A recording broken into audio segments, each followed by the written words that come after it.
Hello everyone, welcome back to my YouTube channel. आज हम लोग बात करेंगे अवसाद यानी कि डिप्रेशन के बारे में। डिप्रेशन अब केवल एक मेंटल प्रॉब्लम नहीं रही है, बल्कि ये जान का भी एक बड़ा खतरा बनती जा रही है।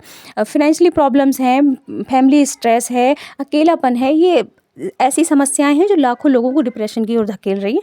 आज इसी गंभीर विषय पर डिटेल में चर्चा करते हैं। So let's get started the video. Recently एक आर्टिकल के अकॉर्डिंग बात करें तो 2023-24 में इंडिया के अंदर सुसाइड के मामलों की जो संख्या है वो चिंताजनक स्तर से ऊपर पहुंच चुकी है।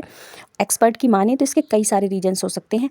कंटिन्यूसली बढ़ता आर्थिक दबाव, नौकरी की जो अनिश्चितता यानी कि जॉब की uncertainty, family issues, social loneliness और मेंटल स्ट्रेस, लोगों को ये ऐसी समस्याएं हैं जो अंदर ही अंदर तोड़ रही हैं।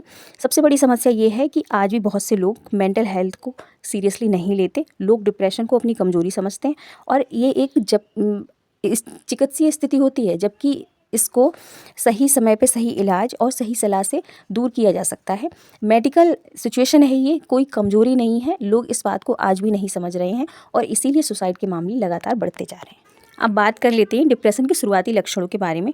अगर हम लोग मनोवैज्ञानिक यानी साइकोलॉजिस्ट के अकॉर्डिंग बात करें तो कोई भी पर्सन लंबे टाइम तक उदास रहे, किसी काम में उसका मन ना लगे, नींद या भूख में उसके चेंज आए, उसको जीवन से उम्मीद खत्म हो जाए, तो ऐसे में उस इंसान को अवॉइड नहीं करना चाहिए। ये कोई सामान्य स्थिति नहीं है।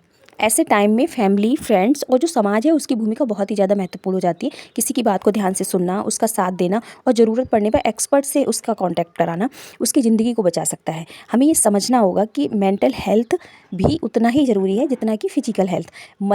शरीर की तरह हमारा मन भी बीमार हो सकता है और जैसे शरीर के डॉक्टर होते हैं वैसे ही मन के भी डॉक्टर होते हैं। इसलिए ये कोई भी कमजोरी नहीं है। अगर आप डिप्रेशन में हैं तो बस आपका मन बीमार हुआ है और आप डॉक्टर से मिलकर ठीक हो सकते हैं नेचुरली, या फिर बहुत ही सामान्य सी बात है। इस चीज़ को बस आप समझें, बहुत ही सामान्य तरीके से डिप्रेशन को लें, इस बात को समझें, डॉक्टर से मिलें।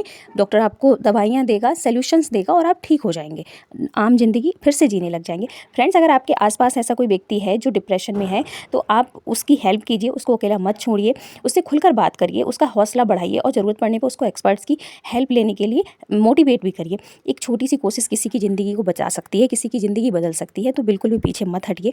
अगर आपको कोई भी व्यक्ति ऐसा दिखता है तो उसकी हेल्प ज़रूर कीजिएगा, क्योंकि मन के अंदर उसके क्या चल रहा है, फिर वो सुसाइड कर लेते हैं ऐसे बहुत से लोग। उसके बाद हम लोग कहते हैं हमसे कोई ऐसी बात डिस्कस कर ली होती, शायद हम कुछ बता देते।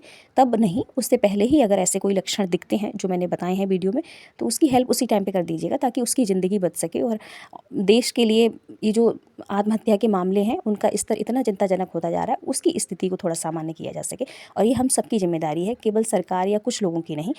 हर कोई अपनी जिम्मेदारी को समझे और जीवन बहुत अनमोल है, इसलिए इसका इस तरह से अंत करना कोई भी समस्या का समाधान नहीं है। अब समस्याएं जीवन का हिस्सा हो सकती हैं और उनके समाधान भी आसपास ही होते हैं, तो उन समाधानों की तरफ ध्यान दीजिए, सॉल्यूशन पर ध्यान दीजिए, ना कि जीवन को ख़त्म करने पर।